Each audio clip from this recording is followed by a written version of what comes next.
So I'll call the meeting to order. Everybody here is familiar with the process, so we're not going to go through Zoom procedures. You guys have the agenda in front of you. Does anyone have anything they want to change? I'm just going to be chairing until Ariane gets here. Looks good? Okay. Without hearing any opposition, we'll consider the agenda approved. Comments from the chair. Happy New Year. And as I said, comments from the chair really are that Ariane will be showing up a little bit late, but she'll be here. And I don't have a lot of other things to mention. I don't know if anyone else has anything, but we're probably good to move on to general business. Is there something somebody wants to comment that is not on the agenda for tonight? Peter. Hi. I just wanted to first say how much improved I think the housing chapter is. I think the aspirations and goals statements have really are some very good edits. And I also think that the strategies I see the hand of the housing committee here, I think. There's a lot of new things on here that I think are very great and actionable. And there've been an elimination of some things that really were just things of the past. So I laud that. Here's my concern. There are two strategies here which have been singled out as being very important, and I agree that they are very important. And that's the ADU program and the development agreement program. The problem is there's less there than meets the eye. I've pursued recently and in the past both of these, and it's near impossible to actually do anything through them. It's even difficult to find out how to get through to them. The ADU program at this point seems to be kind of in the hands of Downstreet, who kind of have some money sometimes. But right now, I can't even get an answer from the people in Downstreet who supposedly are in charge of it. They don't seem to have any money from VHIP. And VHIP, I'm not sure VHIP is really available to people unless they meet certain income requirements themselves, or the people they're going to rent to meet their income requirements. So I'm not sure whether it's going to be any more successful than the original pilot was, which didn't really lead to very many ADUs, and the ADUs it led to were extremely expensive. So I'm concerned about implementation. The plan looks way better than it did, but I'm really concerned about implementation. The development agreement, Josh was at the city council meeting the other day talking about the major obstacles for the Isabel Circle use of the development agreement. That's a large one. And I know Josh ran the numbers for me for a small one that I was interested in. I still would have, in order to donate 2 lots to Habitat for Humanity, I would have spent almost $500,000 of my own money for infrastructure. That's crazy. So I know there's not much you could do as a planning commission except to tell the planning department, where's the beef? Get the beef. How are you going to make this happen? It sounds great. It sounds absolutely great when you read the plan now. But how are you going to actually make this happen? Thank you. All right. Thank you, Peter. And I guess on those 2 points, what I'll say is that these 2 programs are both programs that are continuing to be worked on. They're 2 relatively new programs. The ADU, it's been a pilot program, but it's now been funneled through the housing committee, and it was their decision to work with Downstreet because that's kind of where the state money is, and so that's where things are going.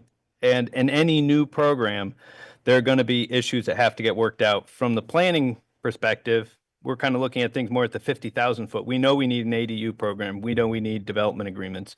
The fact that each one of these programs has some issues right now doesn't mean we shouldn't have them in there or that there aren't going to be issues. We need to continue to work and refine and make those better. But yes, we recognize those are challenges, but we also recognize the only way we're going to learn what works and doesn't work is to actually jump in. And the development agreement, for example, is one that um, we got conflicting advice from our bond attorney. And because the development agreements have to go to a public bond, what the bond attorney said at the start of the process was different than what he said at the end of the process. So having spent 5 or 6 months working on a development agreement towards a point in time that ended up not being a viable alternative. So we ended up having to kind of pull back and recalibrate, but we learned, and we'll follow up on that going forward to know we need to have a different system in order to make it work. And these are all financial agreements. The city can always step up and say, we're going to have the taxpayers foot some of the bill. What the policy says is, and what the directive we got from city council was, if we're going to do a development agreement, it's because the project pays for itself. And in Peter's case, his project wouldn't pay for itself. It wouldn't develop enough capacity, wouldn't generate enough taxes in order to pay for the benefit. So it's not that we don't want that to happen. It's just it's purely a math game, and the math wasn't there for that project. The math was there and is there for Isabel Circle, but the mechanism to get there just didn't come together. And we can talk about that more, but that's from the planning standpoint. That's where these two are at. Thank you. I'm glad to see that the amendments and changes that they came as a result, Peter, of a lot of the comments you made, a lot of the comments everybody else made. As we said, we take these comments seriously. We want to make a better and better product, and so we think we're happy with where we got with the housing chapter, and we'll continue to work on it. And if it needs more refining, we'll make more revisions to it. But that one is there right now. Any other public comments on things not on the agenda? Yeah, okay. It's not on the next agenda item? Or Don't see any complications on the agenda. the next item would be discussing the written comments from Chief Nordenson on the dispatch plan. So if we're all set, we can move on to number 4. You got comments not related to the, okay. Then you'll need to be on a microphone for people at home to hear. So again, I'm getting more and more concerned that the public engagement, the process, who's driving this, and the vague weak tea pablum, that I'm seeing is not going to pass muster as a plan. It's likely not going to get recently approved.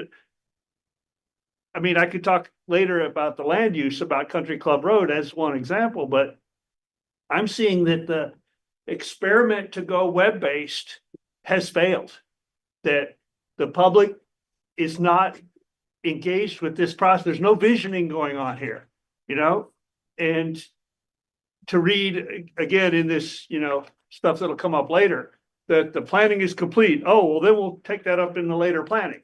I mean, like circular logic, that without specifics of what we're going to build where, what we intend to be. Well, I noticed that we've had a downtown plan that says walkable and make sure that we're interconnecting and so the city leases the Haney lot, which one that is?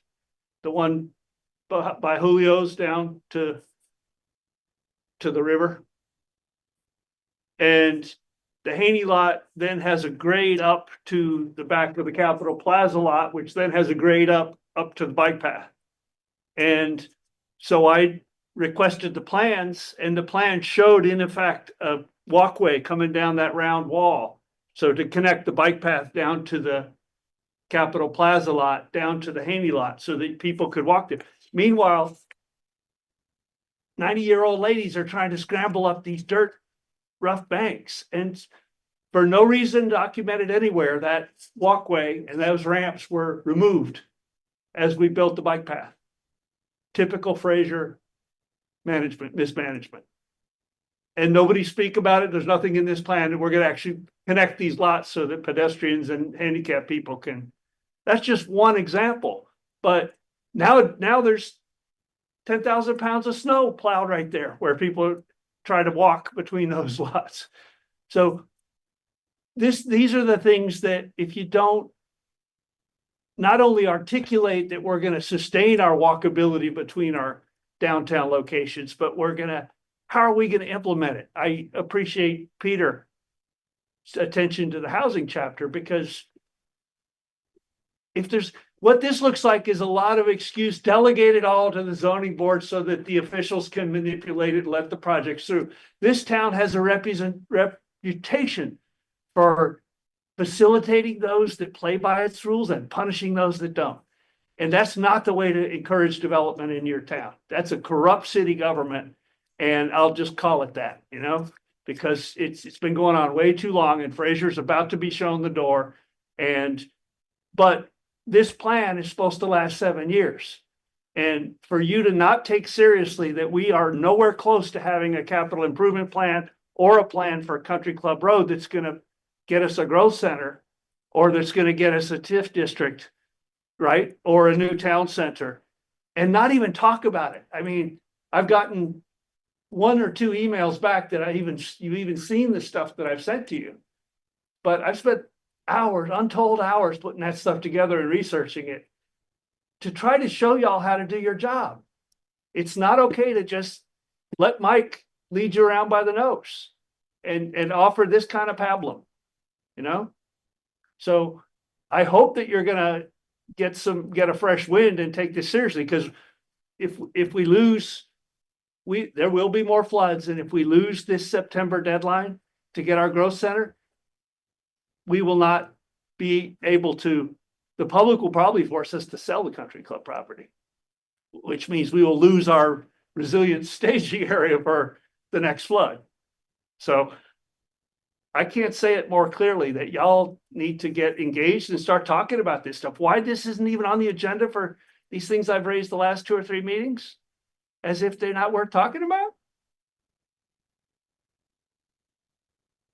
Yeah, thank you for all your emails. It's clear that you are doing your research. And so, yeah, I appreciate the information that you're sending our way.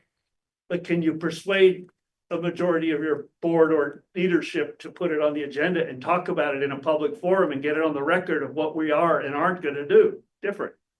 I don't need you to answer that question now, but thank you.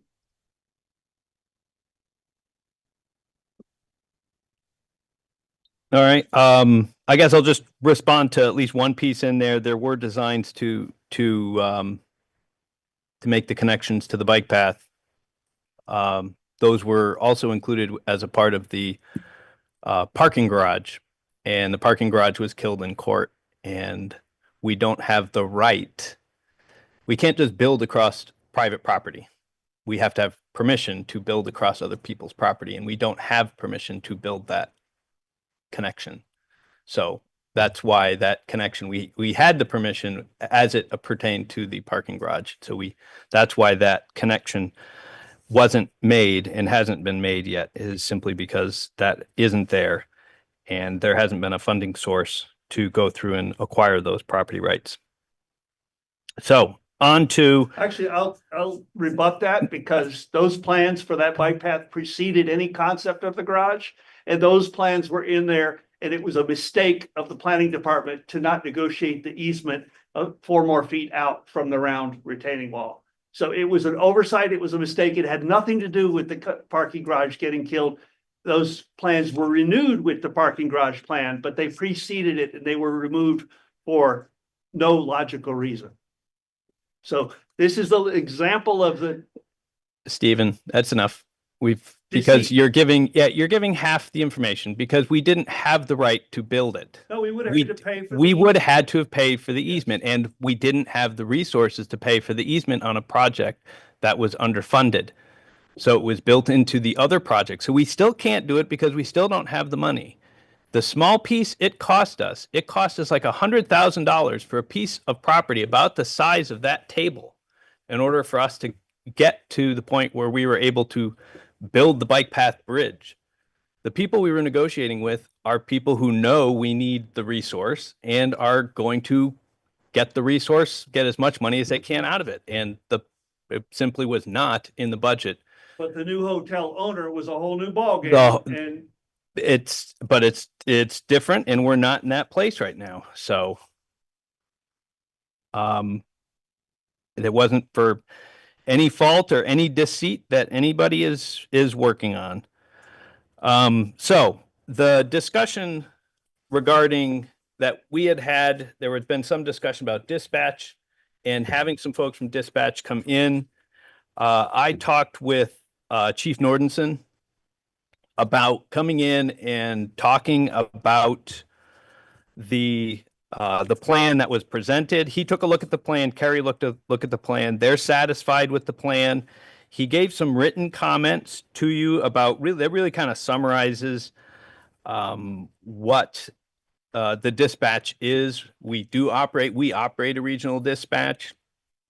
And what he didn't want to do is come in and have a debate with Kim and Steven and spend all this meeting because we've got a lot of stuff on our agenda. And it's to rehash all of the old history about why we are, because Steven and Kim are going to have one interpretation of the past, and Carrie and Eric are going to have a different interpretation of how we got to where we are.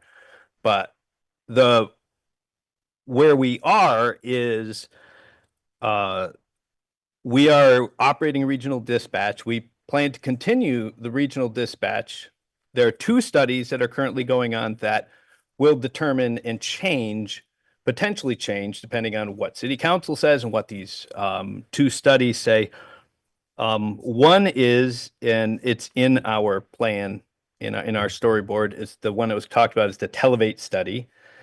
So Televate study number 1, and this is where it starts to get confusing, was to look regionally at how we can get all of the equipment, the proper equipment, because we operate a regional dispatch. How do places in Woodbury and Calais, how do we communicate with them, and how can we improve the infrastructure so we can communicate with them better, and what should we be moving towards? And I know Steve wants us to go to a different technology. no, you don't know that. The Televate study is looking at what the technology should be and where we should be going. That's Televate number 1. There's now a second study, and the state has hired Televate again to do a study on regionalization. That's not true either. So my understanding is the second one Mission else. Critical Partners is the vendor doing the plan. Televate is a project manager facilitating the interviews. Okay, well, Televate is in the second one. He sent out the work plan on just if I could find out where he put. I think Kim and I can frame this history more accurately. Well, we're not talking history, and that's what he was trying to avoid. He didn't want to come in here and have a big debate on the history. This He gets one, to say Vermont whatever. Public Safety Communication Task Force. So there is now a public safety communications task force, statewide public safety communication system planning. So now they're looking at a statewide system, and Televate is working as a part of this project as well. They're going to go through and study, and they're going to come up with findings that will eventually trickle down to how we operate our dispatch or have to make changes to our dispatch. So we've got 2 different studies. And what he wanted to do is not get into a debate on what we can and should be doing, because we really have to wait till the findings of these reports come out. Then we're going to have direction to move forward.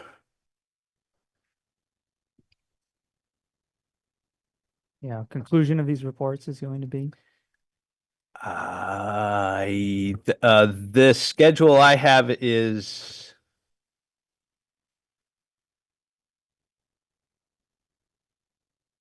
issuing management summary October 28th. So yeah, I don't know. I don't know. Do you know what the end study date is? That'll be the end of this year. So at that point, we'll be able to review, and the city council will probably be forced into making some review. Yeah, so can we I can't. incorporate, or can we incorporate that, the fact that these studies are coming down the pike into just some mention of this, that this is coming, that we need to talk about this next year? Steve, You don't need Steve, to ask Mike's permission for what you want to do, but there will be a report at the end of this month to the legislature from these vendors. It'll be a menu of options for system design. One of them will probably be a statewide system like Mike referred to at $300 or $400 million.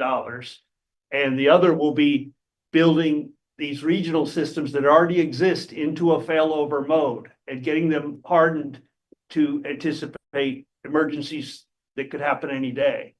So that could fall in line, and there will be comments on there on the need for regional governance. But if you recall, this operating committee that runs this for-profit shop that they're calling the regional dispatch hasn't met in 20 years. So there is no governance other than the private meetings between the chiefs and the city manager. So that is not regional governance. The folks that take our services and pay for it have no say in, and nor has anybody addressed the issue of the man we killed due to faulty information from a dispatcher. Right? That's a But that's not fundamental issue. that's not going to be something that falls into the city plan. That's Whether we join a properly governed regional authority or reform the one we dissolved maliciously is something that should be in the plan. Because we cannot afford to continue spending $500,000 a year, even if we get another 400,000 from other towns. We shouldn't be spending $500,000 while we leave people sleeping outside at 0 degrees. If I may be blunt. I'm not sure that I follow why people sleeping out, what people sleeping outside it's has to budget. do with the, We're spending $500,000 for our top flight shop that has not accountable to anybody. but how much are we going to spend? As On a a pair of a regional, regional, that- that needs to be developed. And that- if that will be developed based on what's in our plan for how we're regionalization and county scale government is on the agenda in the legislature. It's on the agenda at the RPC.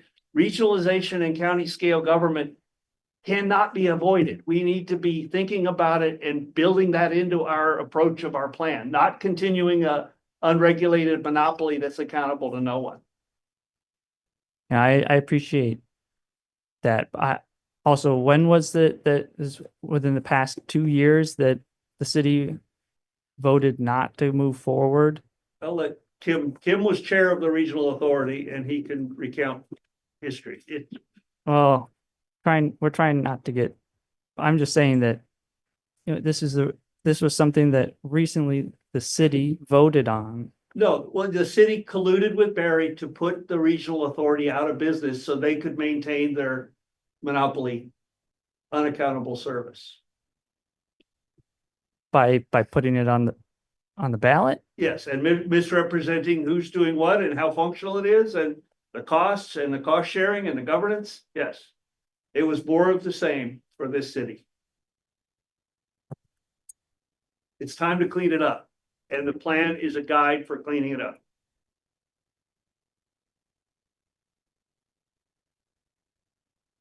So I think you should hear from Kim was our attorney, the state's attorney general back in the day. And he has stayed involved and he chaired the regional public safety authority. And he watched a city councilor who was unelected for Adrian's seat collude with Fraser to demolish the regional authority. The regional authority had bonding authority to pay for and maintain. The mutual aid system does not. We're not gonna bond to replace the radio system, so it's gone. We were told the sky is falling, it's gonna die 2 years ago. It still hasn't died, and it won't die 2 years from now, but we do need to replace it. And we need to replace it in an integrated fashion that includes filling the cellular gaps. What good is a radio system that can call the cops if you're in a dead zone and can't call, let's say you need a cop? That's not a rhetorical question. That's a fundamental question. What are you going to say about completing the cellular canopy? I don't mean to hog this, Tim. You speak up on your wise words. I think it would be a good idea for you to be quiet, go in the back, Oh, I'll be quiet. and prefer you when I ask. Out of respect for your seniority, I will. I was also the chair of this committee for 5 years. And Tim, I'm just gonna move this mic closer so that you get caught on the recording.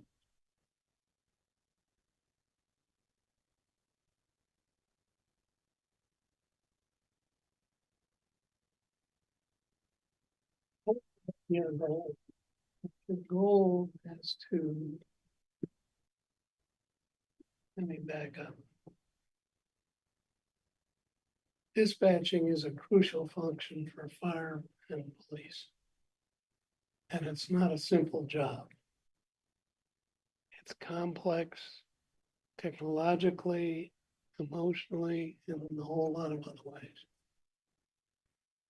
And proper planning needs to take that into account.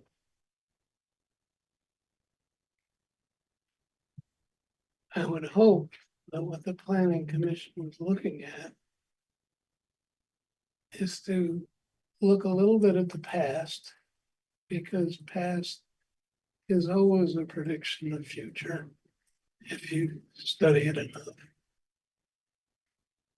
And then try to avoid some of the problems that prevented, at least in my view, from moving forward.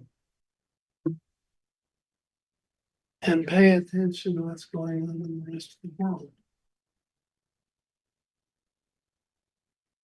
A plan for Montpelier would be, how can we have best dispatching at the least cost?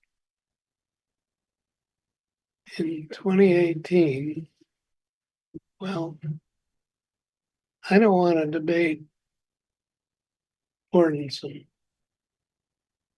but the short history was the Central Vermont Public Safety Authority devised a plan in 2018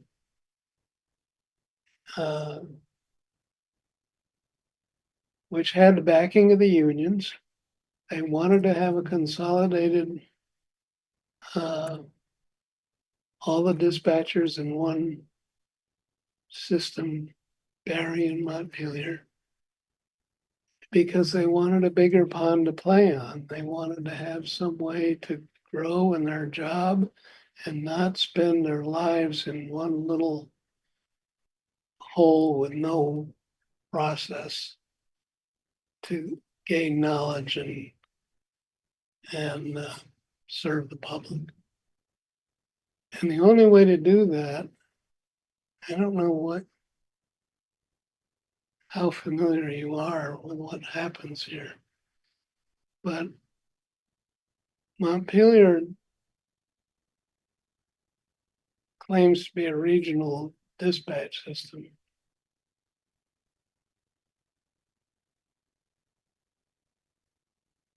What it actually is a contractual arrangement with a mutual aid society in the towns.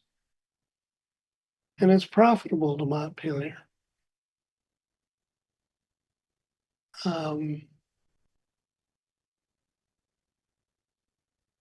What killed, in my view, consolidation which would have saved money, gotten better dispatchers. And, oh, I gotta say one other thing.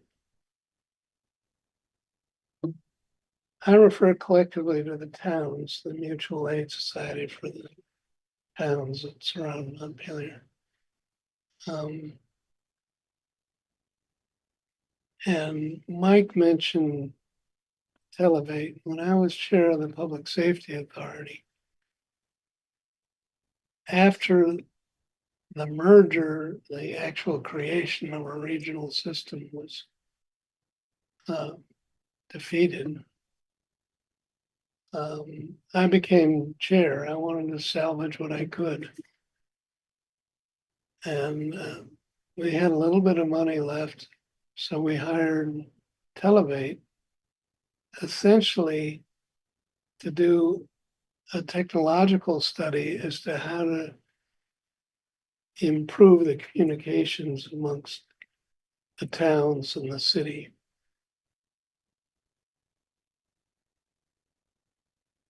The towns don't have the money to maintain a complex system. And the only way they ever got started was, first of all, to get a federal grant. That didn't include maintenance. They were unable over time to get the money to keep the towers up and to keep the communications going.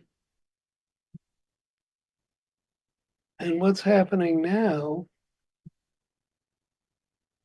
is their volunteer firefighters and first responders, they're having a hard time finding them because it's a complicated job. It takes a lot of training. And if you want to be the local first responder, you're giving up a lot of your life and a lot of your time. And people are having a hard time wanting to do that. I had a chat with our own chief. He says, I said, look, what's happening here is the two cities have a full-time system and they're going to be having to go into the towns to serve people. And you're going to have to begin negotiating all kinds of agreements to pay our people, speaking Montpelier, to go to Calais or wherever and rescue people who need medical attention and take them to the hospital. That's the future. And it isn't just dispatching, it's the whole regional coordination of public services that are going to have to materialize. What ultimately happened with the grant request that I worked on 2020 or so, it wasn't funded.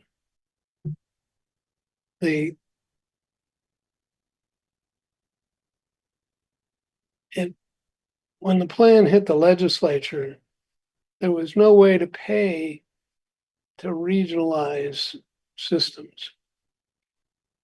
And it was all coming out of local property taxes. And this is a little rambling, but I did a little study to see what is the per capita cost of dispatching system in the surrounding towns using the tax base that the tax department uses. So you look at your grand list and divide by the number of people, and you'll get a question of what it costs. A factor, and my numbers by memory are somewhere along the line that Montpelier was 15 and Gallus was 25. I'm making those numbers up, but the point is, it was far more expensive to do dispatching in the towns than Montpelier. In part, that's because the towns are paying the Montpelier to keep to run the system. And it's profitable. And it's also profitable for Barry, because Barry has a couple of customers, the sheriff's department for one, and another couple of towns. So both the cities are profiting from the existing system. And I interrupted myself, but the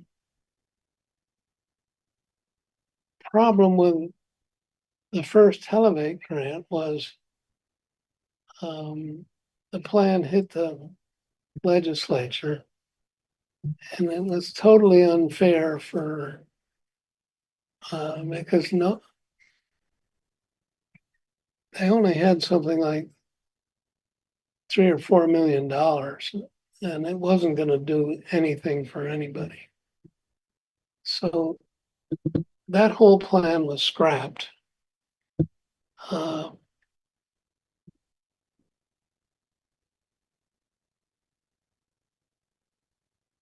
At the present time in the legislature, I don't know what's going on because unfortunately everything's been in secret. They've been working for a year. I think there's a draft report, but at least in my mind,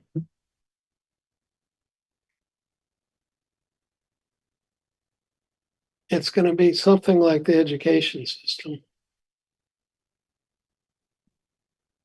You want the locals to pay something out of their property tax so they pay attention to what's going on and know the people and have hands-on management, but you're going to need state aid because I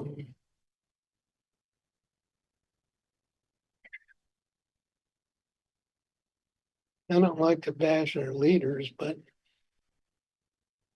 when they killed the regional plan, the idea was the city would apply for those grants. And that was nuts because the city was never going to fund the maintenance costs for all the towns.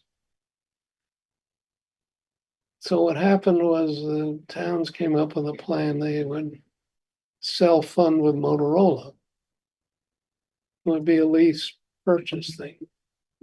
You can imagine.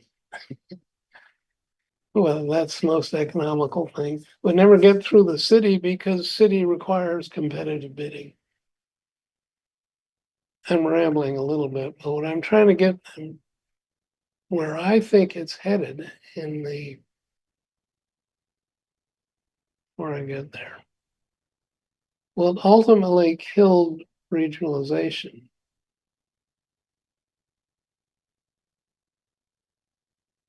was none of the local people wanted to give up any authority that they had. And Barry and Montpelier were sitting in the hot seat making money out of the towns.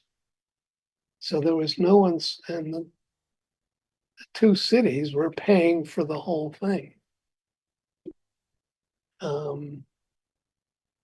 So nobody wanted to change. Nobody wanted to give up any authority. Nobody wanted to do anything for planning. And this Nordenson's report is, I don't want to sound like Mr. Whitaker, but it's not worth reading. It has no essence to it looking into the future. It's a report that says, leave me alone. I'm happy with my job. I'm happy with what's going on here. And don't tease me with the problems of the future that are too big for me to solve. The Planning Commission seems to me, Mike alluded to it,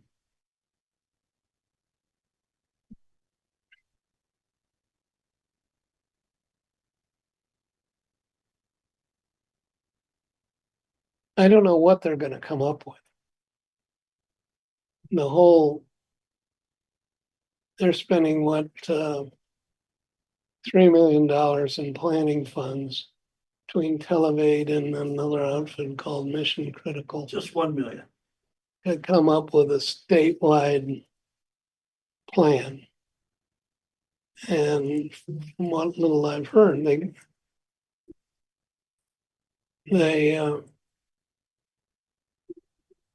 they're getting the costs of every town for dispatching. They'll come up with a figure. What's the per capita cost to sit in a town and pay for your dispatching? And how fair is that? And what are the reasons for it? And can we plan effectively to get the equipment? And that plan is coming along. The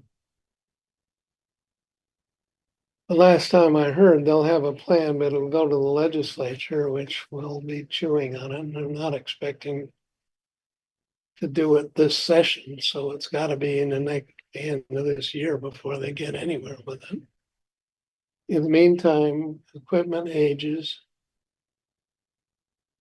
People lack effective planning, and ad hoc little arrangements come up to care for people. I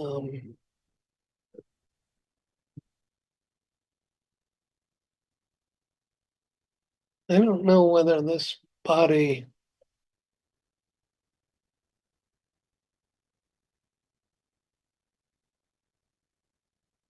this is an extremely difficult job. And a lot of thoughtful people are stirring the pot, trying to sort a way out how to plan for regional dispatching in the city and the state. And things are not okay. I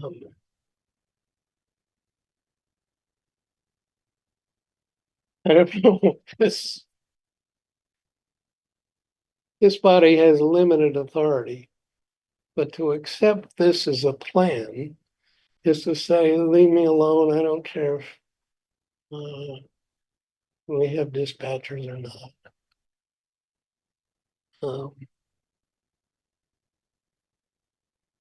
Most people have no idea how the system works. If you're in Calais and you make a 911 call, it goes to a state dispatching service. That dispatcher will then call Montpelier, and Montpelier will call Calais and say, get your volunteers on the job.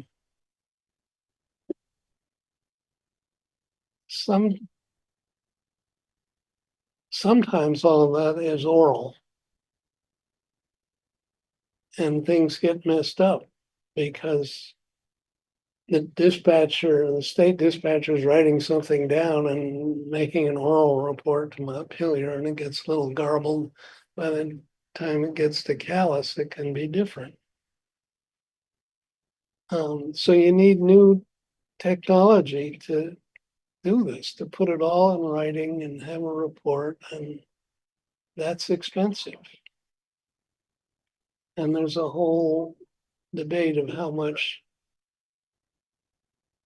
the cities don't have the power to get into burning buildings because radios won't penetrate a burning building. So, I mean, they can go in, but they lose contact with their people. I'm going to try to just go and bring this to Yes, a let me close. finish. We've got to get Thank- this. thank- We've thank got a you. lot on the agenda. Thank you, Mike.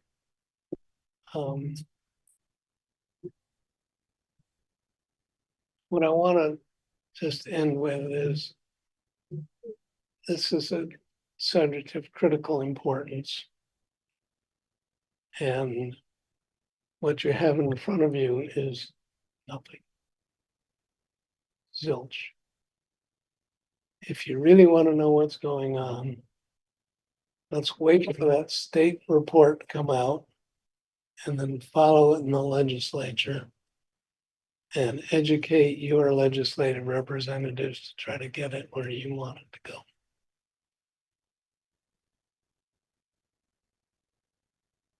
Thank you. Thank you for listening. And Mike, I hope you find that unicorn you're always looking for. Yep, we're still looking. Okay. Thank you for listening. Yep, thanks, Kim.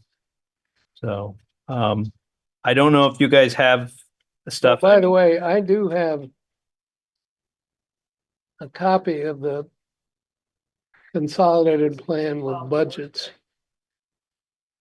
I don't know if anybody will want to read it, but if you want to see what, This is the Oh, recent stuff that's going on now or the past stuff? this is past stuff. Uh, It's what we built to, yeah, I Joe, mean, you could- as I said, the city plan, and you know this, Kim, you're the chair for 5 years and we worked together and this is the city plan and we're looking at 50,000 feet, not necessarily at, should we have cellular, should we have some other technology for our dispatch? I mean, that's too fine grained for a city I- plan. We're trying to figure out big picture.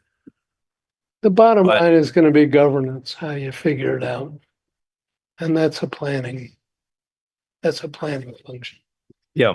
And we know there are passionate people on both sides who disagree. So makes it difficult to identify other than to follow a little bit of the bouncing ball on where things are and where things are going. And I think the key is where we are now is we're providing regional service to 19 communities and 29 public entities. And we should do the best that we can do within that framework until these plans come along that will redefine how these will be funded and how these will be operated going forward. And I don't expect that we're going to change how we operate until we start hearing more until there's a bigger plan in place that I says, agree with you. There's no money to do it. yeah, and I don't expect us to put But what's in our likely city to plan that happen we're going to is- change until we've got a plan to change. What's likely to happen is your fire department is going to be running around the whole county. Otherwise, people will suffer. All right, thank you, Kim. Hmm. All right, so I'll see if there are any comments or changes that we want on those. As we said, I think dispatch kind of lays out how they are currently operating. We do reference the one. I can try to work on language to insert the strategy of following up on basically a strategy of follow up when this second set of studies is released.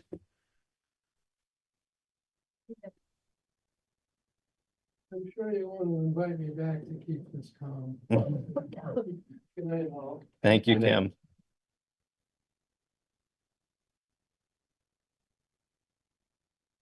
All right. I don't know if you want to take over or Came in late and I don't know where we are. Oh, thank you. all right. So where's my notes? There are my notes.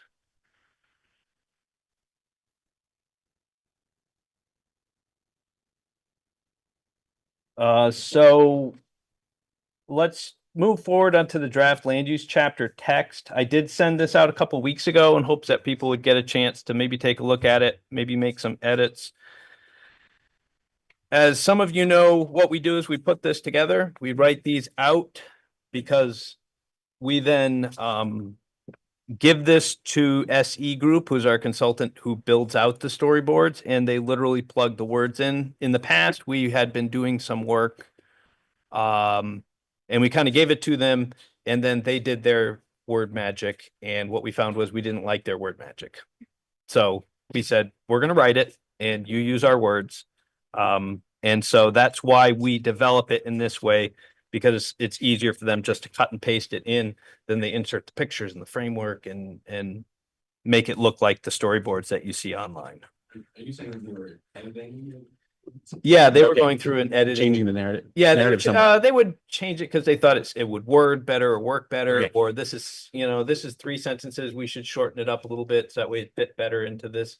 Got it. And eventually we were like, well, that's not what we wrote, and that's not really Yeah. what we meant. So we kind of went through and said, no editing, We'll take care what of we it. say, and we did the rest of the plan that way. So that's why we write it out before we give it to them. And this is the last chapter. So it's the only chapter that hasn't been built into a storyboard yet. The bullets that are there really kind of get into some of the map features. They've got abilities. You can describe what type of maps you want. In this case, I was thinking these would be buttons you could click on and then be able to see what's the historic district, what's the designated downtown, what's the housing density. You'd have these as available maps that you could look at. So I didn't know, especially from maybe Aaron's standpoint, if Aaron had a chance to take a look at it. He's been usually our chief editor of late. Yeah, I actually did. And I put pen to paper on this one. But unfortunately I wasn't able to get it wrapped up before this meeting. So I'm probably about 2/3 of the way through the document. I can either send it out to you guys once I get it done, or I can give you what I have now and you guys can look at it. Sorry, I just didn't have enough time. For one, conceptually, I had no issue. I think it needs some little bit of massaging. So I'm happy to wait for Aaron, Mike, if that doesn't mess up our schedule too much. I mean, as long as we've got it in the next, let's see, today's Monday. If we got it by Friday, would that be possible, Aaron? Do you think? Oh yeah, that shouldn't be a problem. Okay. I'll send it out to the group as soon as I'm done. So Then after Aaron sends it out, would we have a chance to discuss it at a next meeting, or is our next meeting going to be, I assume our next meeting is a public input? I would hope the next meeting would be the public input.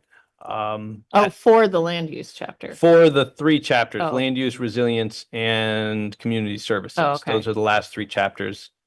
Okay. Community service and resilience are, I believe the storyboards are ready to go. I'm working with Evelyn on those 2. And we're waiting till the next agenda item on the plan strategies. So that way she could build out the last board, and then we'll have all the boards, all the storyboards, all the implementation boards would be ready to go for the meeting.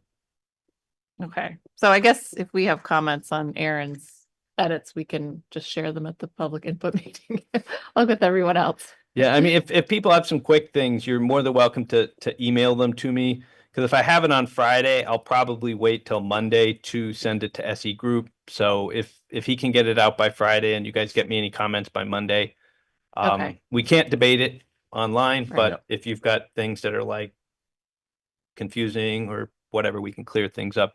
And again, once we've got it and it's in there, it's going to be a draft, and it'll be a draft even in a public hearing. It'll go to public hearing. We can still make changes. So but don't get too concerned if there's something that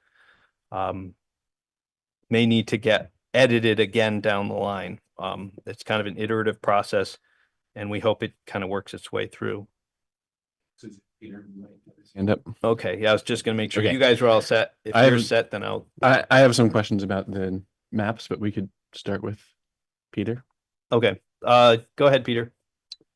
I just have a question and a comment about the process.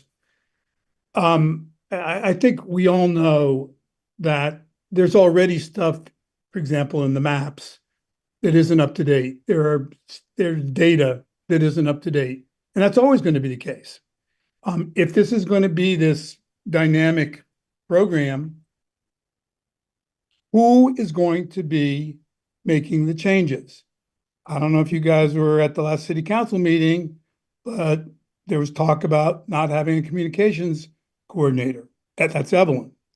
I think you guys need to think about, and I'm going to go back to what I said at the outset, whether this is, if you want to go with this graphic approach, and it's going to cost money to maintain it. And the budget, the city budget is in a very difficult time. Now, maybe you think, well, we're going to think things are going to change and, taxpayers are going to be okay with it. I don't think so. So it's kind of, maybe it's like Steve's comment about a unicorn. How are you going to manage this to keep it so it's not a creaky, out of date, embarrassing document? All right. So to answer that question, the city plan is going to be, it has to be by state law. It's got to be a fixed document. So even though it is dynamic in how you can interact with the maps, we can't go through and let's say we change our zoning, we change a zoning boundary. We can't go and change the zoning boundary in the town plan without going through a public hearing process to change the town plan. The town plan is fixed, which is why we can't reference pieces we can't like attach ourselves to certain things that are dynamic, because under state law you are adopting a plan and it has to be a fixed document. And this was what, we've talked with our attorneys about when we started this process. We wanted to do an online plan, and there were certain rules. They said, yes, there's nothing in state law that says a plan has to be paper and has to be written. It can be digital, it can be online, it can be the format that we're using. That's been approved by our city attorneys. But there were certain caveats, and some of them were that, you can't have, there's a lot of, new technology now that lets you have these maps that change over time by gathering data as it's going along. And we can't use those technologies unless the legislature amends some of the state law to give us that ability. Or at least we didn't want to be the guinea pig to go to court to find out whether it's legal. Our attorney said, to be safe, don't use dynamic databases. You have to use fixed databases. So we will plug in the complete streets map, and that will be fixed. And if we want to amend a new complete streets plan, we can do that. And then if we want to incorporate that into the city plan, we would have to then amend our city plan to incorporate that map. But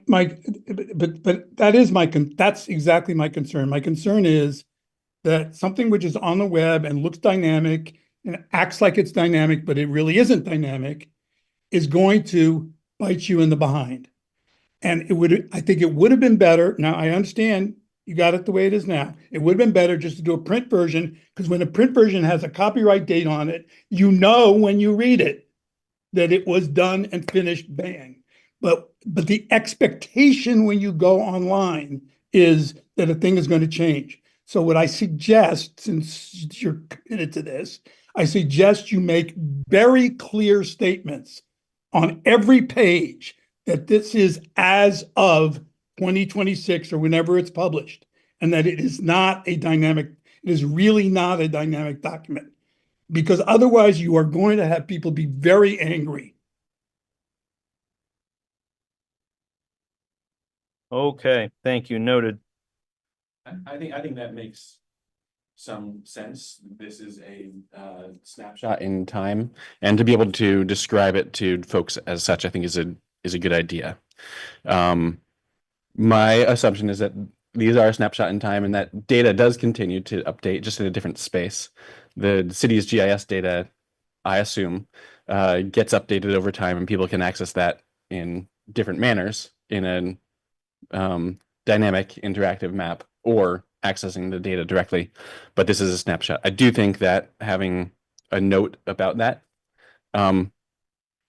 is a good idea. I also think that having it be modern and interactive does a really nice job of engaging the public. So I think this general approach feels really sound to me. I know we're all the way, most of the way through it already. But just to note that in terms of public engagement, I think it's a really nice approach.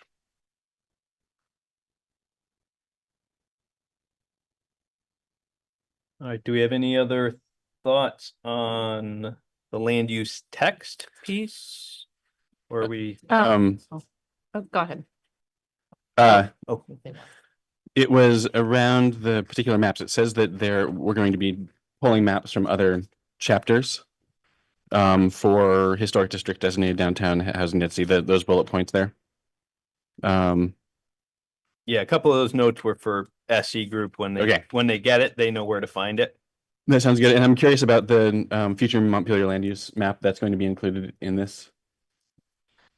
Yes, It's that prominent. was the one we had The the one we last talked meeting. about last time. Yep. Yeah. And how about the existing and proposed designations map that we discussed last time too? That should be on this list. It was here's proposed additions to growth center. That's that map. Yeah. One of the things that we discussed last time, and I don't know if that was updated, but was the proposal to remove the half-mile buffer Yes, on that particular map. and it was removed. Okay. And I did have one note on the future Montpelier land use map. If it's okay to bring that up.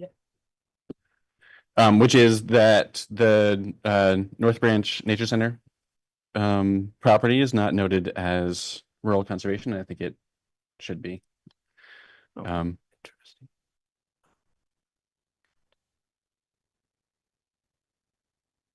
Remember where I am. Yeah, it's a little bit tricky. So the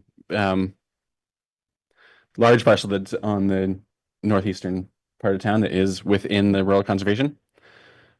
It's the piece along Route 12. And this is the land use. Oh yeah, sorry, future Montpelier land use map. That's where I've got to be. And I'm noting that it is on the 2017 master plan map, and it's noted as municipal, which is not on this current map, but I do think it should be rural conservation.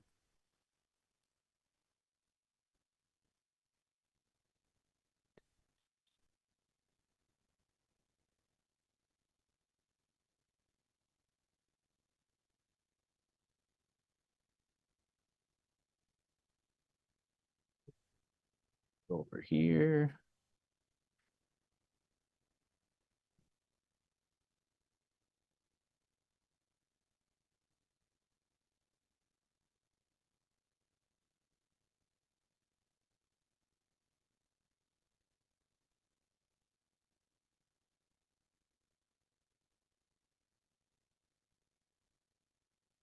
Very hard time.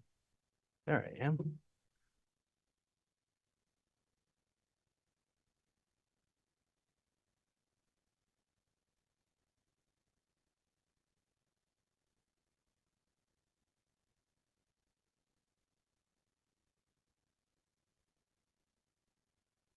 Right.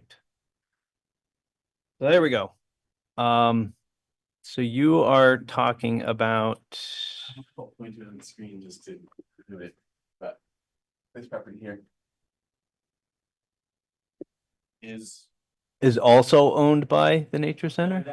I believe that's where the nature center itself is located. Oh, yep. You are correct. Near that mean Yep, around that yep. meander. Good eye. I was comparing in the 2017 to the current. And I know that it's a beloved spot and other people have making note of it too. And if it's it didn't. conserved, so it's not like, Yes, it is but it conserved. should be, yes, that parcel was missed. We got the other side of Yep. but not that side.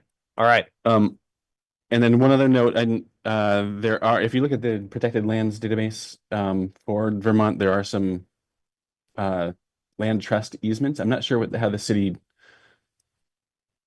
wants to classify those, but some of them are noted as rural agriculture and forestry. And I don't know if we want those to be rural conservation as well, but that's just Yeah, I think it bigger would question. depend on what the easement is for. That makes sense. Yep. but yes, we could certainly expand this over time if we wanted to. Cool. My biggest point was the North Branch Nature Center, so Yep. I'm good with that. Yeah, I think the ones I caught were conserved. So Yep. the other ones have easements. So yeah, that's certainly, we could certainly look into that in the future. We could certainly talk to the um Conservation Commission to see if they could do a little bit of work on that. Sure. Yeah, that But- would be good to get their input. All right, so I've got one, the new strategy to talk about revisiting based on the findings of Televate, or I'll get the full description of that so it's accurate. Put the data as of note because it can't be dynamic. We should have a note in that. 3, I've got missed the nature center as nature conservation on future land use. Any other thoughts? I just had some comment. Oh, did you? Oh, no. Okay. On the storyboard, and maybe these are, I don't know if Aaron's gonna note these as well, but it said in this chapter, we will reinforce the goals and strategies identified in some plans and resolve conflicts that have been identified in the synergies. And I wasn't sure if we were really doing that. I don't know. That just seemed like a very ambitious statement. And so I wasn't sure about in what way we're resolving the conflicts, because it seems like we're still saying we're going to do everything, have that's what to me. Yeah, we don't always resolve the conflicts and the synergies. We point out the conflicts and the synergies in a number of times, but we don't necessarily always resolve them. So we're pointing out the conflicts where are we pointing out the conflicts or? Well, I mean, in general, for synergies, we've done that. Oh. To talk about our goals for protecting historic resources. That's going to run into conflict with our resiliency goals. Our historic buildings are the ones that are the least resilient. So we've got a conflict there between how do we get more resilient while at the same time protecting those historic resources, or meeting our energy goals. We want to be energy efficient, but to be energy efficient, we've got to replace the windows that are historic. We've got a conflict here. Do we want to give up our historic character from the key they use like historic integrity of the building, and losing the windows, or having to remove the clapboards in order to insulate the building and then put new clapboards on? It's like, well, it's still got wooden clapboards, but they're not 200-year-old wooden clapboards anymore, and that loses, as the historic preservation folks would say, loses historic integrity. But those are just areas where we have conflicts that we need to work through as a community to decide how we have those. Yeah, I guess I just didn't remember that we actually did. We've talked about the conflicts, I think, internally, but I but I don't didn't know know if if we've that resolved them. text was really in the city plan, which I mean, I'm okay with. I imagine most city plans have these inherent sort of conflicts with all their different goals. And, I know that we talked at one time about trying to prioritize things, but I think that's really difficult to kind of do in a city plan, I think, when you have to cover all these different areas. But I guess I would recommend just taking that sentence out. Just very quickly, I don't have the draft in front of me, but I did note that as well. And I think I changed the language. I proposed language something like reconciling competing interests or something like that. I don't have it off the top of my head. So I know what you're talking about. It struck me as I knew what Mike was saying, but that did strike me as a little different when I saw it. So I think that's what I put in. You'll see it when I give you my draft. Okay. Right, perfect. Great. Awesome. And then I just noted this, and this might be a larger thing to think about, but the synergies, having housing that is walkable and bikeable to downtown, which I fully support and is important. But sometimes I've heard people say in public meetings in Montpelier, like, oh, you don't want to put more housing in my neighborhood because it's not walkable.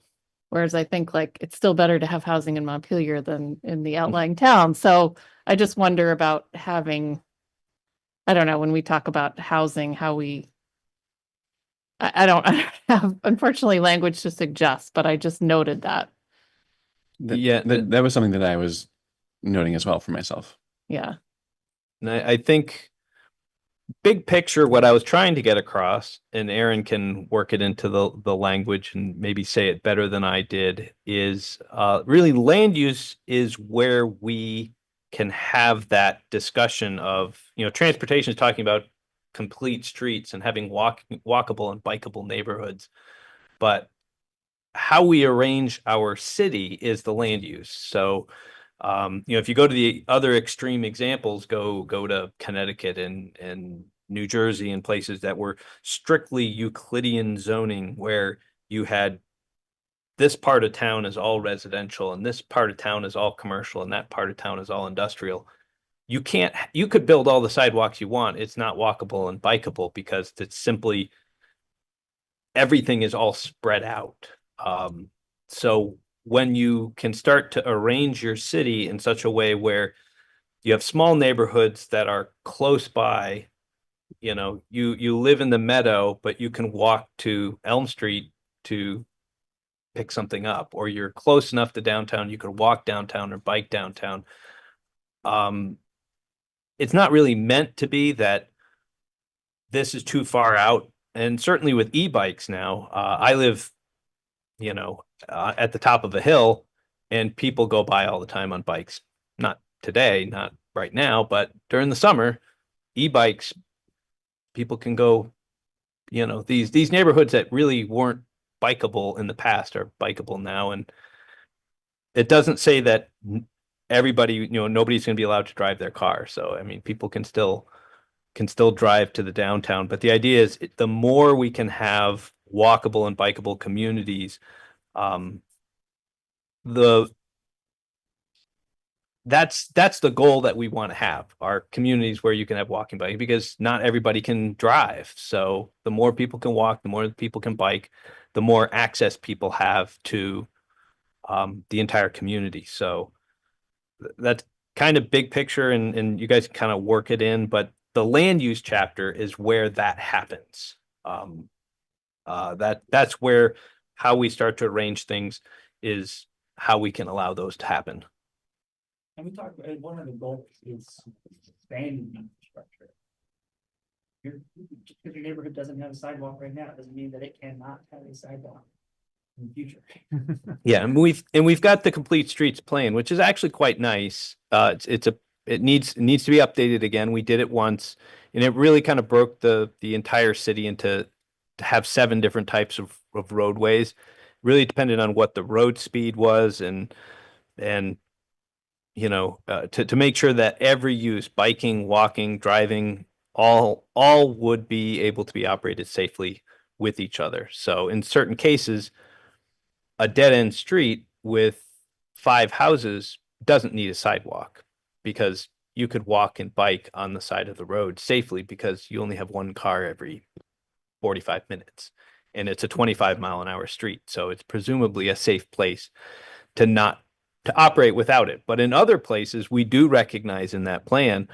And when we did the plan, we were able to start finding it was a little bit, isn't it ironic? And at the same time, we were like, well, it's not really. All the complaints that we get are on this street, this street, this street, and this street. And all those streets fail to meet their street typology. They should have a sidewalk, but they don't. And those are the places we're getting the complaints. It's like, well, that actually follows. So the plan, just because a plan says, Sherwood Drive, if you're familiar with that, kind of tucks down, that should have a sidewalk, and it doesn't.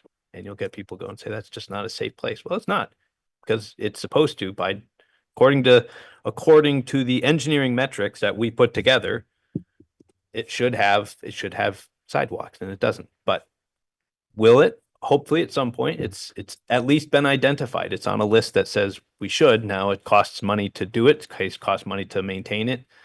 And we'll have to debate whether that's the priority over another place. But those are the types of things that land use, like I said, is kind of this where everything starts to come together. We also had a goal in the plan. Many of you weren't here when we did natural resources, of being within a 5-minute walk or a 10-minute walk of a natural area or a park. Well, again, that comes back to land use. Where we put the parks, we've got to start then matching those up with where our neighborhoods are. So that's a lot of where the land use is kind of looking at those big fundamental pictures and how we arrange our city. Okay, Um, yeah, I get that. I guess I might suggest that we add something in that bullet point that just also acknowledges, kind of what Sean said, that we're also working to bring infrastructure to make, I don't know, some way to maybe massage it. Yep, Um, I don't disagree. Just so you know, I don't have it in front of me. I looked at that too. I can't remember the language that I plugged in, but it's something like the land use plan bridges the ideal of what we want with, concrete sort of objectives that allow us to realize those goals or something like that. It's flowery, but I think it'll get us there. I will take flowery. I have one more Okay. that I can send to you afterwards, so we can discuss it now. On that future land use map again? Yeah. I can share my map again. It's still there. All right. Go to the north. This parcel here is owned by the city and Oh, is that the new one we picked up? recently purchased. Yeah. And that's Gould Hill? Yep. Okay. And it now in the current parcels, it's just it's a single parcel with the North Branch property to the south. So Okay. to incorporate it with the North Branch trails on the hillside there. It's got a beautiful trail on it. Yeah, you should. And it connects to East Montpelier trails too. All right. So I will await Aaron in your comments for next Monday, and then I will get that off to build that out. That's good.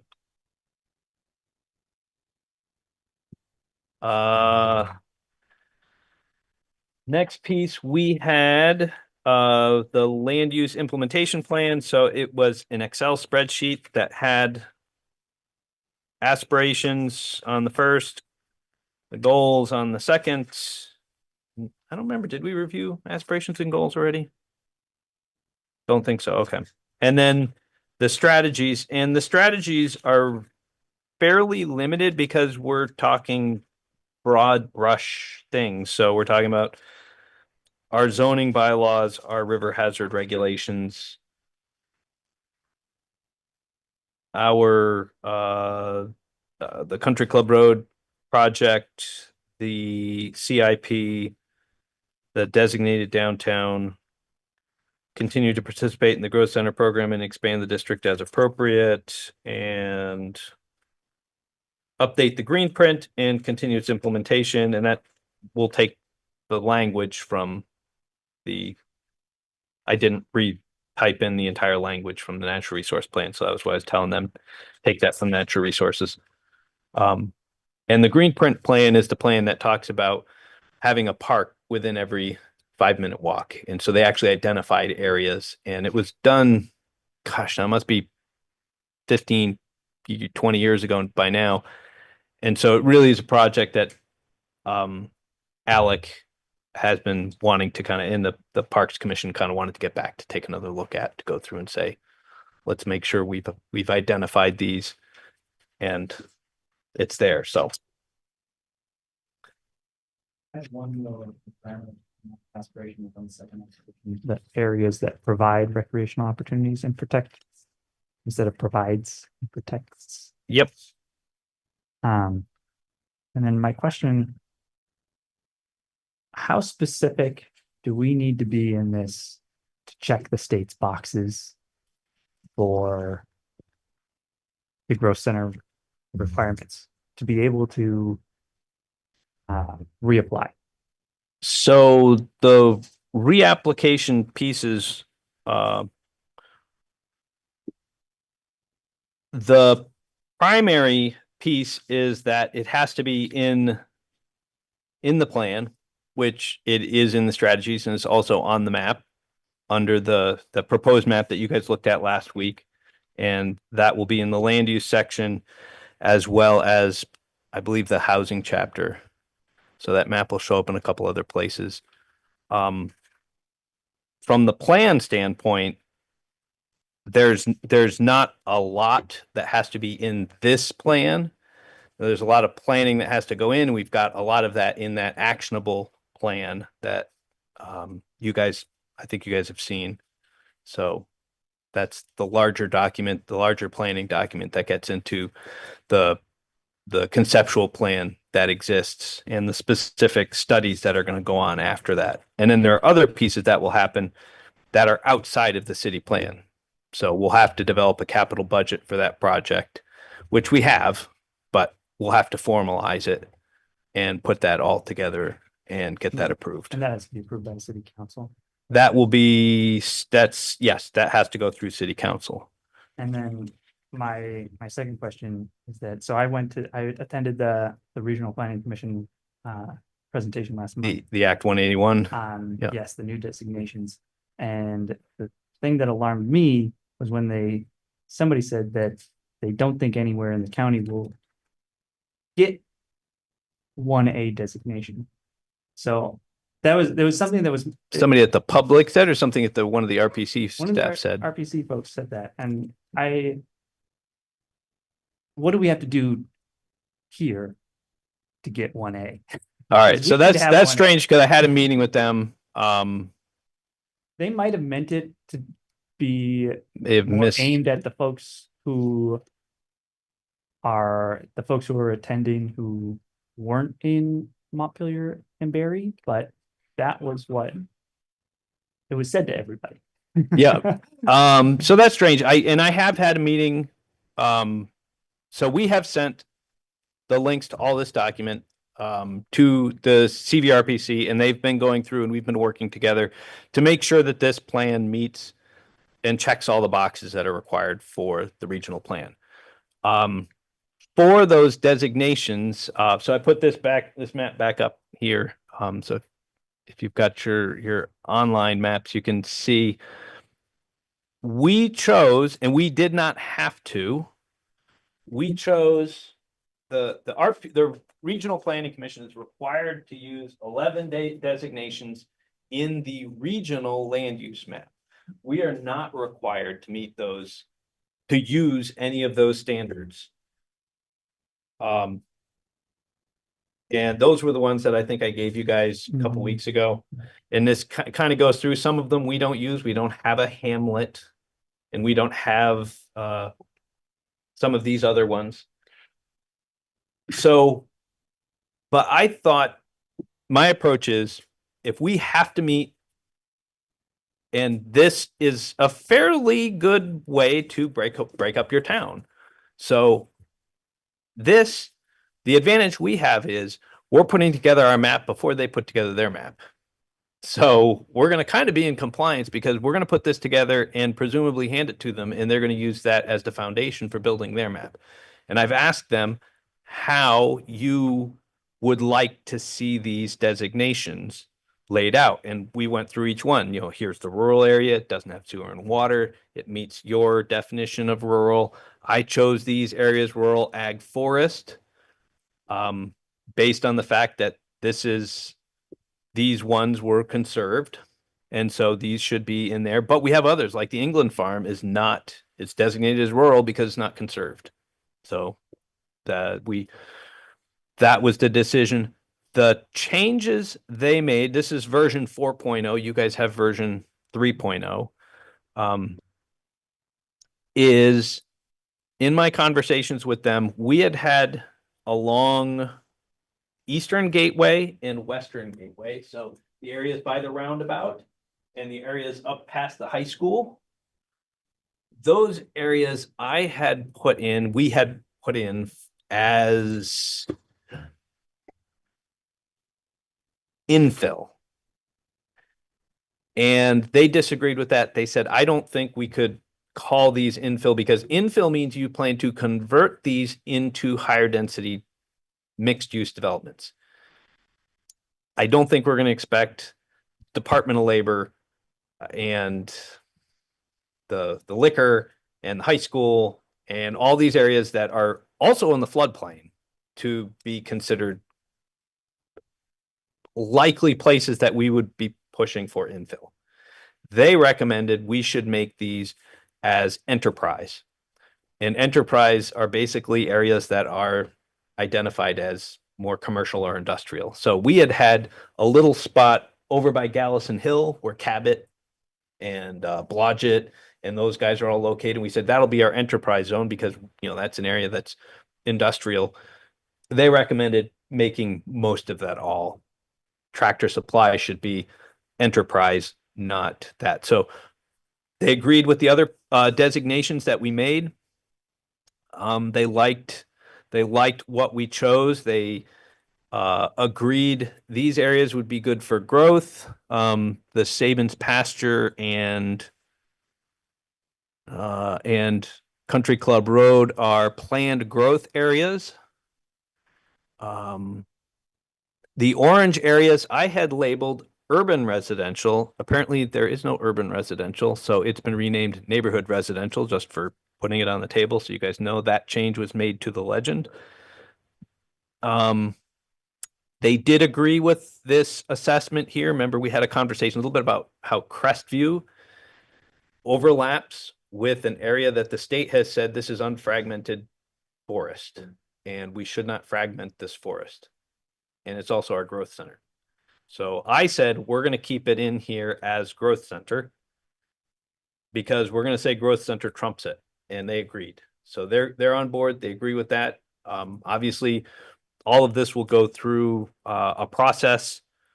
But we've had that conversation. They're on the same page as we have these conversations. They're kind of like, yes, I agree. That's a good evaluation. We added in that as a natural area. That is the Home Farm Way property that is being purchased. It's already conserved. It's being purchased. It'll eventually be turned over to the city to be designated for floodplain access, and it'll have a bunch of stuff removed. So that made sense to be natural area as well. So those were the changes that I made, but that's a little bit of the answer to the question of, does it start to check the boxes? Yes. These are the purposes right here. And somewhere over here, I've got the other ones, the other statutes that have the other requirements. And so we are going through right now, as we're proofreading this, to go through and say, there are requirements. You have to designate areas that show this. You have to have these types of goals and aspirations. I'm turning this over to them. They're the ones who are going to do the regional approval to make sure this checks all the boxes on their end. So they're going through and doing the same thing. If we find anything that's missing, we'll make changes. But right now, we think we've checked the boxes for what's required of a plan, and we think we've checked all the boxes that are going to be required for the regional, for the amended growth center application. Although there are other pieces of the growth center application still have to be done, we think we've got what we need in the draft city plan right now. There's a lot in here. Yes. But I have a question around to tack onto this. Is the urban growth boundary expansion to include Elks Club completely necessary to get to the point of which I assume is the point of getting the tier 1A classification for Act 250 exemptions And TIF. and TIF. It's less necessary for Act 250, more necessary. It's a requirement for the TIF as TIF stands right now. As TIF stands right now, the only way we can qualify for a TIF is if it's within a growth center. So we have to have the growth center in order to qualify for the TIF, which is the tool to build the infrastructure. Yeah. My concern at the moment is that we are putting a lot of time and energy into this, that we are checking all the boxes. We are checking with all the right people for checking the boxes. We're getting approval. Yes, yes, yes. My concern is that in 6 months or so, when this happens again, that we will get derailed on a separate statute. We will be, as I said, all I can say is we're going to be looking through everything now with a fine tooth comb to make sure that things are there. There were opportunities, unfortunately, we didn't take advantage of that looking back, we probably could have. And we will see how we get there. Yeah. I mean, whether it's the state wants us to get there, the Regional Planning Commission wants us to get there, City Council wants us to get there, we want to get there. So a lot of times it's a matter of when we send it to the state, they're going to review it. And if they come back, we're going to be working.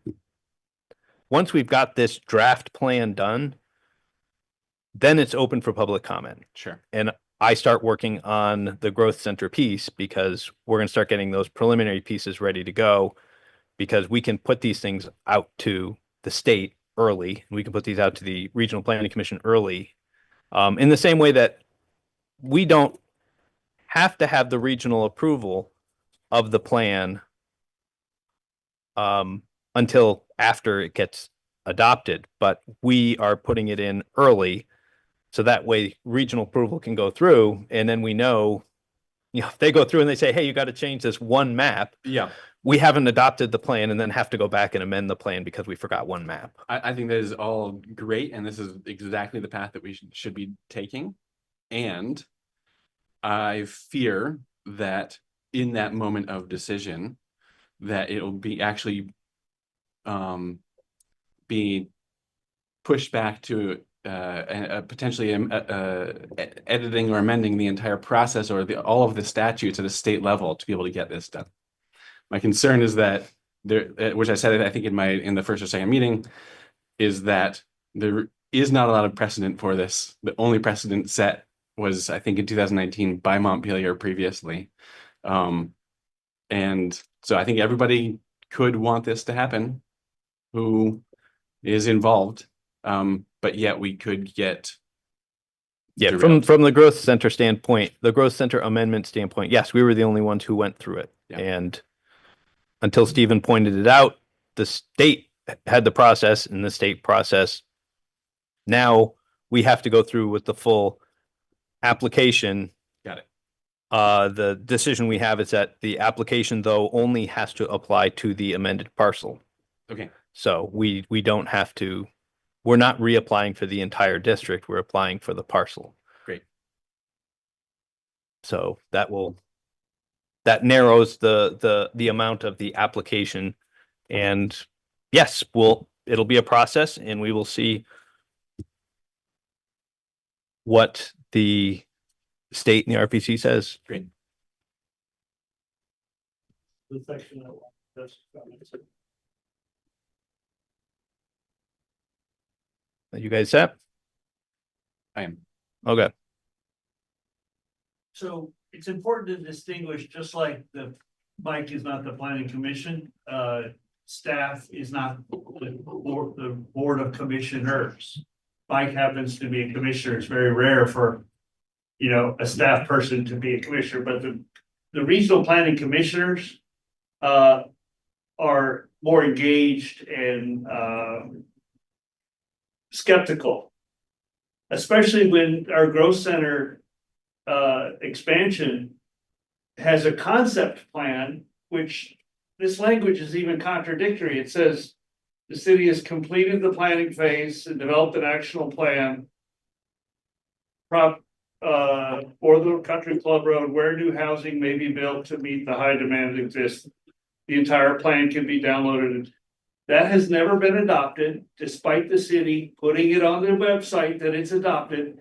Josh represented to the county economic development folks that it was adopted. It is not adopted. It is draft. If you read the plan from Whitenberg, the so-called actionable plan, it says it again and again that this is going to be changed and modified with all the public engagement.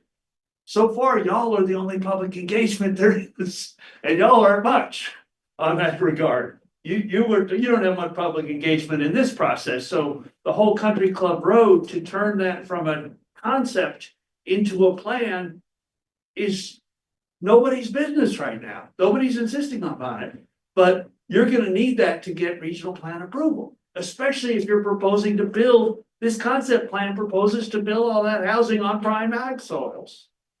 And that's not going to fly. I mean, that's an agricultural district in the existing regional plan. It's a rural district with prime ag soils. And so far, we don't have anything that reassures the regional commissioners that we're going to respect those prime ag soils. And I don't even hear y'all talking about it. It's like, oh yeah, sure, point to the actual plan, build condos and townhouses all over the prime ag soils. That's irresponsible. That's reckless. It's not going to fly. I'm just having trouble following here. So you want development out there, but you don't want to disturb any prime ag soils. And I'm not sure we will preserve every inch of prime ag soils, but every square foot of prime ag soils. But no, we should not be building on prime ag soils. Okay. And I doubt we're gonna get approved for a growth center that competes with a regional plan that currently says you don't build. But this language says that we have a plan, and then it says we don't have a plan. If you read that top box. This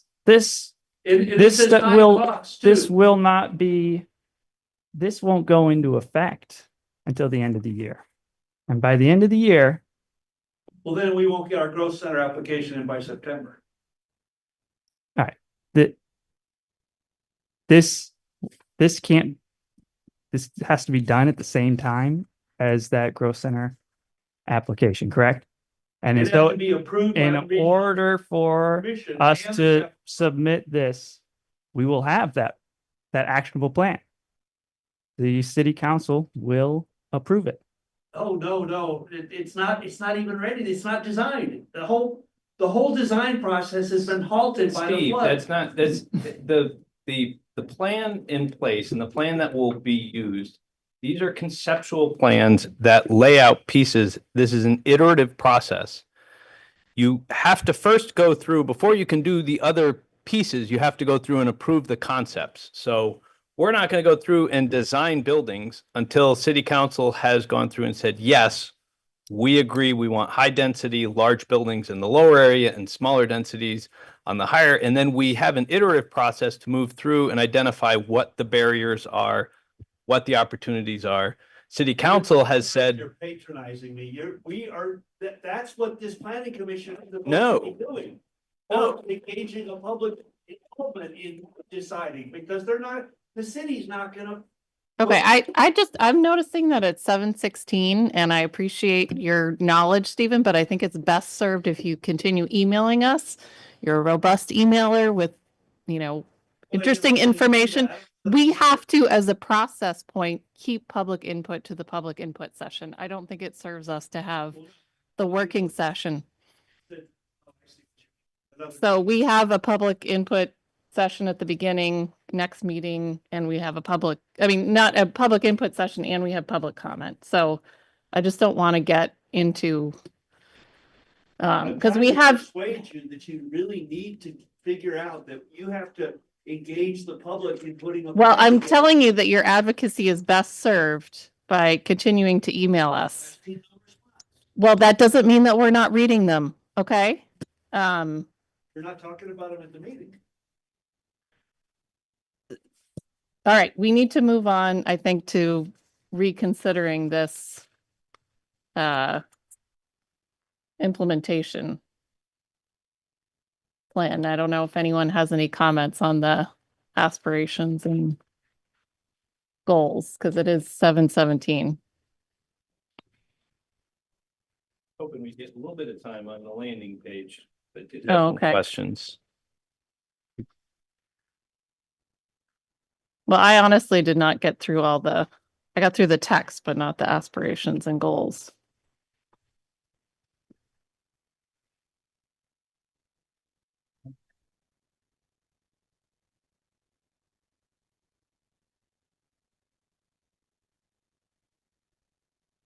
And we'll build out the storyboards or the art boards for the implementation so you guys can, everybody will get to see them. As I said, there are only those 8, so it'll be a pretty short board.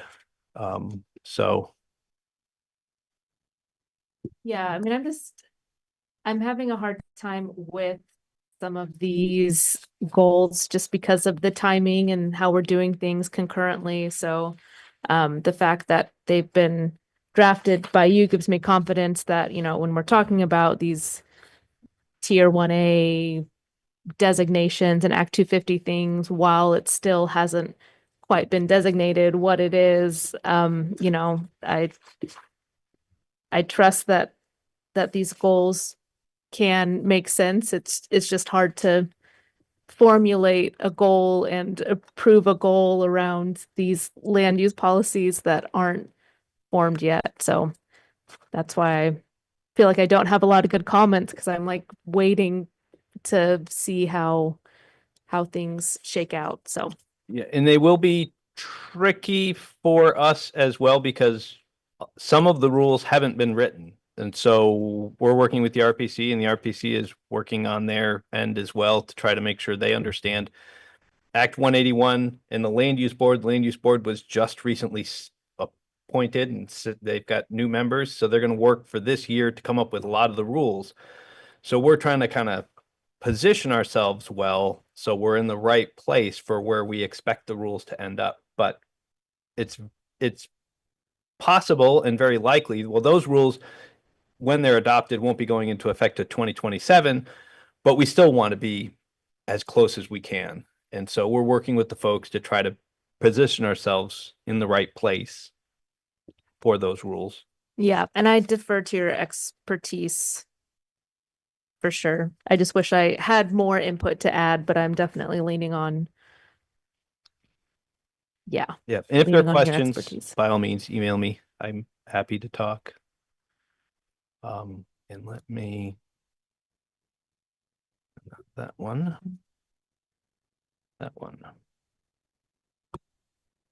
So if we're good really quick, I would like to just flip this up, and maybe I'll turn off the lights for a quick second so you guys here can see this. So what we've had a lot of confusion of course, we've always been talking about the city plan, and we've been saying they're all on the city website right now, but eventually they're going to migrate to this new place. Welcome to the new place. So earlier, I think Ariane and Aaron probably have seen this. We haven't done anything to this right now, but I sent you this link, and it kind of has a brief introduction. One of the things I know that is wrong that'll have to change, this website is intended to serve as a companion resource to the Montpelier City Plan. No, it is not. It is not a companion resource. It is the resource. It is the city plan. So we have to make sure that that gets cleared up and is very clear. This goes back a little bit to that conversation we had about the fact that they took a little bit of editorial liberties, and we went back and said, no, let us write stuff so things don't change. So the idea was there would be a number of things. This is about the plan. There would also be some implementation. There'd be some additional links. The question starts to come up, how do we want to lay out? We know we've got two sets of pieces. We've got our storyboards. So you would, in the way this is laid out right now, you could, click on arts and you would come up with the arts and culture. So I'm kind of stuck because I got to move that. But where to put the implementation? Would we put those other ones over here on a separate page to go through and say, well, the implementation plans are over here. Now, obviously in the art board, and I'll just go through here really quick. So everything is the same. Provide feedback somewhere down here. View the full implementation strategy. You could click this and it would give you that strategies. But it was kind of meant to have a couple of ways of getting to the same point. So one option is this is the only way to get to it. I don't necessarily think that's a good idea. I would think you should be able to find it in two different ways up in here. Maybe we'd have about the plan. I would like to, if it were me, I would have about the plan, not have these first buttons, and these buttons would be on the next. We would have a button for storyboards and a button for implementation, or some other way of having it on a separate page. And the about the plan would introduce people to the plan. What is it about? How is it developed? Why is it important? And those types of things would generally be talked about in this opening about the plan. And we just need to kind of get some ideas of what you guys would think about how to organize it. I mean, otherwise I'll work with Evelyn, and she's our communications coordinator. She's very good. But if people have thoughts, another thing we had considered was we kind of like these icons. We could line these icons up vertically going down. And then to the right, we could have a button for the storyboard. We also have had requests that people want to have these in PDF form. So if we had arts and culture, we could have storyboard, we could have the PDF of the storyboard, and then we could have another button for the implementation plan. And then as you go down, you'd go to community services, or we could do it somehow with tiles where there's different icons. I could talk to her. My thought was, if these tiles were all on their own page, we could have arts and culture and have a button to hit for each one of those pieces, because we do want to have that PDF form. We've had people ask for it. That way people could download and print the arts and culture, basically the arts and culture text that is included in there. And the community services and utilities and facilities. So that was a little bit of some of the thoughts. I'm throwing a little bit out there because we don't know entirely where this was going to go. We've been working on the different pieces. So we now have all of economic development and utilities and community services and art. So all these, we have 8 chapters that are complete.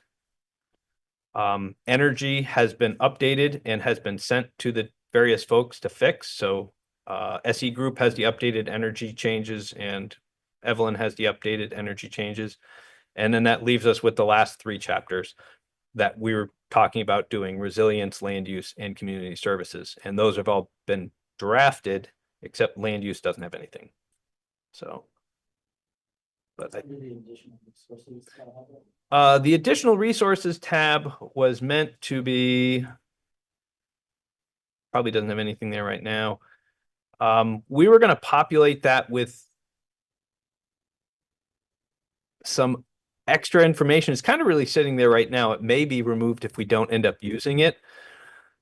But what we were thinking of is if we could make this in the future, build it out to kind of be a repository of information. So what are the old a downtown master plan that was done in 2017, or streetscape master plan that was done in 2017, and the 2000 capital district master plan and the Greening America's capital plan. We could go through and populate all these additional resources in there under their respective headings. So if you wanted to know more about transportation, you could click within the transportation storyboard to go to additional resources where you might have the 2005 parking study and things we didn't talk about. But if somebody's interested, here are a whole bunch of studies that were done. We didn't talk about them because they're not relevant, but you might find them interesting. That we did a parking study at this time. We did a transportation study. We did a complete streets plan. We did a whatever, and you could go and find all these old plans that we've completed. So that was the idea of the additional resources. It may come down a little bit to time at this point. I don't know if we'll have the time to fill those out. It may be something we put into the bucket of the next time we do updates. So as we go back through a second time, maybe we go through the next time and say, we've got the plan developed. Let's do a better job with transportation, and let's go through and find all those historic documents that might be helpful. So that was the idea behind it. So I think one of the powers of having this city plan interactive is maybe some features I'm thinking of, like a search bar somewhere. So I know we have in the synergies where different topics sort of overlap, but if people are also able to just search for natural resources, I think that would be really helpful. Maybe like a frequently asked questions. I know with your presentation, you already have a lot of fundamental information that's really helpful for people to introduce them and orient them to the master plan. So search bar, frequently asked questions. If you want to keep the tiles, I don't have a strong opinion right now. I do think that it's a good conversation that we can think on. I like a good hamburger menu, so maybe even just like over the tile, you can sort of have that menu and you can have the implementation strategy and you can have a PDF. I don't know. You had a lot of good suggestions. I don't have a strong opinion yet. I'm just putting that as another potential option. Also, maybe a tab just for maps instead of having them nested in each chapter. I would like to just go immediately to the maps and kind of play around with those. I don't know if the chapters are numbered. I agree. I like the icons, but if we need to number it 1 through, 12 or whatever, then throw a number on there. Those are my initial feedback. Yeah, I'll ask them about the maps. That's an interesting idea. If they had a tab just for maps, then it might have a drop down where you'd go through and, because otherwise, I mean, we know there's probably 50 different map layers for the whole thing. I don't know if we have 50 different buttons or if we have it broken out into, land use maps, and you can click that, put all those, or Yeah, maybe have like a root category, each chapter could have its own root category, and then you kind of turn on and off like that whole section of layers nested under it, or you just have separate maps, Yeah. Yeah, that's I'll put it to the experts. They're the ones who know. This is all GIS based. This is ArcGIS. So I have to imagine that there's features that would let us do that, but I will check on that. I'm sorry to, No, we can. I was just going to say, I'm sorry to be so tight on my schedule, but I have to actually leave. But I do like the idea of having, the relevant chapters. You can go to the implementation plans and So if I can at least go through and say, do you like the idea of moving these 12 tiles out of about the plan? We'll put them into implementation, but it's not going to be labeled implementation. Obviously, it's going to be plan chapters. It'll have about the Okay. plan chapters. And then within the plan chapters, we would have both clicks to both resources. Yes, I like that, having the clicks to the different resources, because that's been Okay, because something that's been then I can work that troublesome out. for me. We Yeah. can always go through and and fix and adjust it as we get to the public hearing step. Yeah. But that will at least let us start to work on forming things, getting things in the right places. And I'll work with Evelyn on that, and want to save the minutes until next time. Yeah, I think so. Hopefully we can, and maybe we could put them, I'll try to remember to suggest that we put the minutes at the beginning so we can do them. Thanks, everybody. Sorry.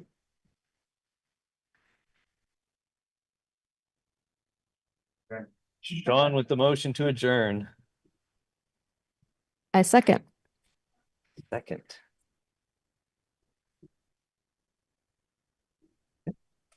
All those Aye. undebatable? Aye. Aye. All right. Thank you very much. See you guys. Have a great night.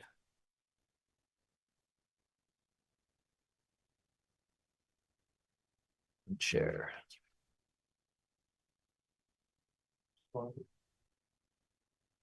There's a little plastic bag right there.